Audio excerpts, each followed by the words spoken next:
நான் கரூர் மாவட்ட அஇஅதிமுக கலைப்பிரிவு மாவட்ட இணைச்சருங்க. என் பேர் சுரேகா பாலச்சந்தர். ஆக்சுவலாக தொடர்ந்து 50 ஆண்டு கால அரசியல்வாதியான செங்கோட்டையன் அவர்கள் தொடர்ந்து 9 முறை சட்டமன்ற உறுப்பினராக இருந்திருக்காரு. புரட்சித் தலைவர் எம்ஜிஆர், புரட்சித் தலைவி அம்மா ஜெயலலிதா அம்மா அவர்கள் தலைமையில் மாண்புமிகு முன்னாள் முதல்வரும் சட்டமன்ற எதிர்க்கட்சி தலைவருமான கழக பொதுச் செயலாளர் எடப்பாடியார் அவர்கள் தலைமையிலும் மந்திரி சபையில் இடம்பெற்றிருந்தார்.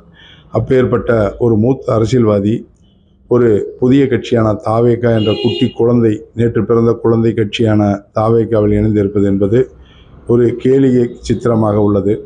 அவர் நேற்று கட்சியில் இணைந்து பத்திரிகையாளர் சந்திப்பில் பேட்டி கொடுத்து கொண்டு இருக்கும் பொழுது அரசியல் முதிர்ச்சியற்ற அந்த ஆதவ அர்ஜுனா அவர்களுக்கு சால்வை அணிவிக்கிறார். அதை உடனே இவர் வெடுக்கென்று பிடுங்குகிறார்.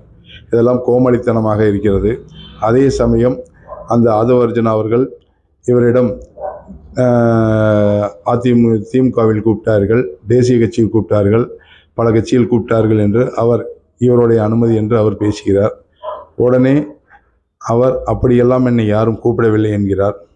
சேர்ந்த முதல் நாளிலே இப்படி முரண்பட்ட கருத்துக்களை செய்து கொண்டு அந்த நபர்களுடன் இவர் எப்படி காலம்புறம் பயணிக்கிறார் என்பதுதான் வேடிக்கையான விஷயம். ஒரு முதிர்ந்த அரசியல்வாதி முட்டாள்தனமான முடிவு எடுத்துள்ளார் என்பதுதான் என்னுடைய கருத்து. நன்றி, வணக்கம்.